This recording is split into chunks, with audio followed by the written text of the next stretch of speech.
Hello, শুরু করছি আজকের যে পরবর্তী ভিডিও। আমরা জানি উয়েফা চ্যাম্পিয়ন্স লিগ শুরু হয়ে গেছে ইতিমধ্যে। তো আজকে যে ম্যাচটা নিয়ে আলোচনা করব সেটা হচ্ছে যে Manchester city against inter Milan. আমরা এর আগে কথাটা আমরা শুনে এসেছি যে ম্যানচেস্টার মানেই ম্যানচেস্টারের রং হচ্ছে যে লাল। ম্যানচেস্টার মানে ইউনাইটেড, ম্যানচেস্টার ইউনাইটেডই ছিল ওখানের 1 নম্বর ক্লাব। তারপরে লিভারপুল ছিল এরা। কিন্তু এই রিসেন্ট কয়েক বছরে দেখা গেছে 5 থেকে 8 বছর দেখা গেছে লাস্ট, যে ম্যানচেস্টার সিটি এখন 1 নম্বর ক্লাব, ইপিএলের 1 নম্বর ক্লাব। তাদের খেলা, তাদের ধরন, তাদের কোচ, তাদের ট্যাকটিক্স, তাদের ডিফেন্ডার, তাদের মিডফিল্ডার, তাদের অ্যাটাকার, সবই তারা ভালো। ইভেন পর তারা 4টে প্রিমিয়ার লিগ জিতেছে, যেটা রেকর্ড। পরপর 4টে। এর আগে ম্যানচেস্টার ইউনাইটেড 3টে জিতেছিল। এটাও একটা বড় কৃতিত্ব। ম্যানচেস্টার সিটির লাস্ট 6টা ম্যাচ তারা আনবিটেন। তো তারা যথেষ্ট আত্মবিশ্বাস নিয়ে শুরু করবে তাদের ক্যাম্পেন। আর প্রথম ম্যাচ যদিও শক্ত প্রতিপক্ষ, ইন্টার মিলান যথেষ্ট শক্ত প্রতিপক্ষ। ইভেন গতবারের তারা সিরিয়া চ্যাম্পিয়ন।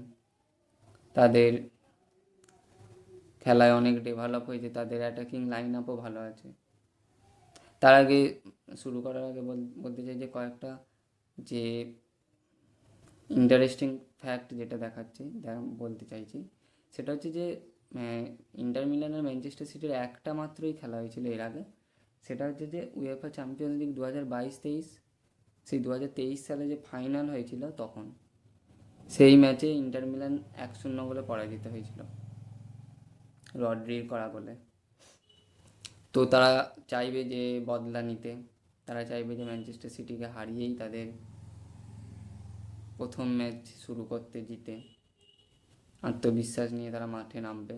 যদিও তারা লাস্ট 2টো ম্যাচে ড্র করেছে।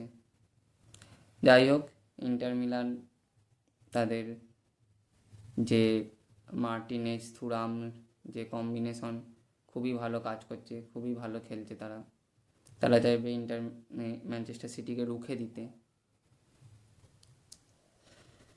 ম্যানচেস্টার সিটির দিকে আসি এবার। ম্যানচেস্টার সিটি লাস্ট তারা 6টা ম্যাচ জিতে এসছে যেমন তেমন। তাদের মেন স্ট্রাইকার হাল্যান্ড, তাকে থামাতে কেউ পারছে না। হাল্যান্ড 4টে ম্যাচে 9টা গোল করেছে, 4টে ম্যাচে 9টা, হাইয়েস্ট। লা লিগা, মানে লা লিগা, প্রিমিয়ার লিগ, যত লিগ আছে মোট ইউরোপের 5টা টপ 5 লিগ, সব লিগের মধ্যে হাইয়েস্ট। আর ধারে কাছে কেউ নেই। তো হাল্যান্ডকে আটকানো একটা তাদের মধ্যে অন্যতম কঠিন চ্যালেঞ্জ ইন্টার মিলানে পড়বে। ইতালির ক্লাবগুলোর ডিফেন্স বরাবরই ভালো হয়। ইভেন আপনারা যদি কেউ যারা ইতালির লিগের সিরিয়ে বলতে গেলে, যেটা সিরিয়ার যে খেলাগুলো হয় দেখবেন বেশি গোল হয় না।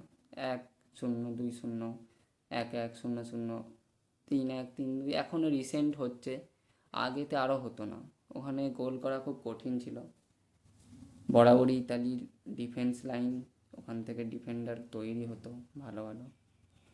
তাই ইন্টারকে গোল দেওয়া যে সহজ হবে না এটা বলা বাহুল্য।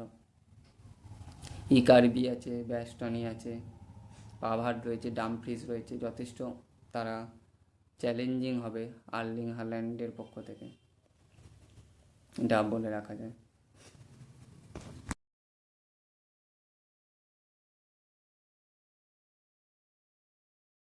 ম্যানচেস্টার সিটি আর ইন্টার মিলানের যে খেলাটা শুরু হবে, যে খেলাটা যে প্রেডিকশন একটা দেবো, সেই প্রেডিকশনটা দিয়ে একটু চাপের আছে। কারণ সিটি আর ইন্টার মিলান এর আগে মাত্র একবারই খেলেছে। তো যেহেতু দুজনের সাথে খেলেনি বেশি, তাই তাদের অত জানে না যে কীভাবে। এখন টেকনোলজির দিনে সব কিছুই মানে বোঝা যায়, সব করা যায়। কিন্তু একটা ম্যাচে খেলা আর এমনি দেখা কোনো একটা কিছু টেকনোলজিতে আলাদা। তো ম্যাচে যেহেতু খেলেনি তাই যে কেউ জিততে পারে। ম্যানচেস্টার সিটি এগিয়ে থাকবে অবশ্যই, একটা প্রেডিকশন দিচ্ছি 2-1 বা 3-1 জিতবে, কিন্তু অবশ্যই ইন্টার মিলানও কঠিন লড়াই দেবে। তো ম্যানচেস্টার সিটির দিকে আসি। ম্যানচেস্টার সিটির এবারে যুক্ত হয়েছে আবার গুন্ডোগান যুক্ত হয়, তাদের মাঝমাঠ আরও স্ট্রং। রড্রি রয়েছে, কোভাসিচ রয়েছে, কেভিন ডে ব্রুইনে রয়েছে। রড্রি তো এবারের মানে কী বলবো, রড্রি ইউরো থেকে শুরু করে সবেতে, প্রিমিয়ার লিগ সবেতে ভালো খেলেছে। এমনকি হয়তো ব্যালেন ডিওরও জিততে পারে বা চান্স আছে, বা 1 থেকে 3 তো শেষ করবেই, এটা বিশ্বাস রাখাই যায় রড্রি। তো ম্যানচেস্টার সিটি 4-2-3-1 দুটো ডিফেন্সিভ মিডফিল্ডার, গুন্ডোগান আর রড্রি খেলবে বা গুন্ডোগান আর কোভাসিচ খেলবে। উপরে ফডেন, কেভিন ডে ব্রুইনে আর গ্রিলিশ খেলবে।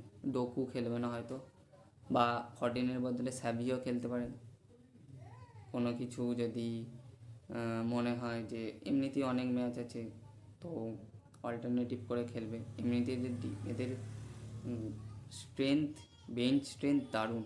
তো এদের আরেকটা প্লাস পয়েন্ট হচ্ছে এই যে অনেক ম্যাচ যেহেতু ম্যানচেস্টার সিটির একটা এটা দেখেছি যে প্রিমিয়ার লিগেও যখন খেলা হয় তখন ওরা কিন্তু প্রথমে খারাপ শুরু করলেও পরে ওরা এগিয়ে যায়, পরে জিতেও যায়, সেটাই একটা সমস্যা।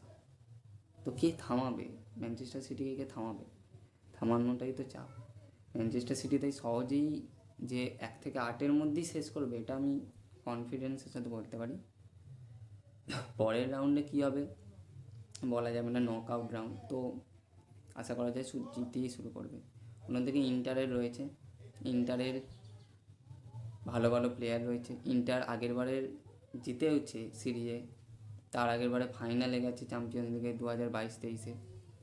তো ওদের প্লাস পয়েন্ট হচ্ছে 2 স্ট্রাইকার, 2টো সেন্টার স্ট্রাইকার, একটা হচ্ছে মার্কাস থুরাম আর মার্টিনেজ।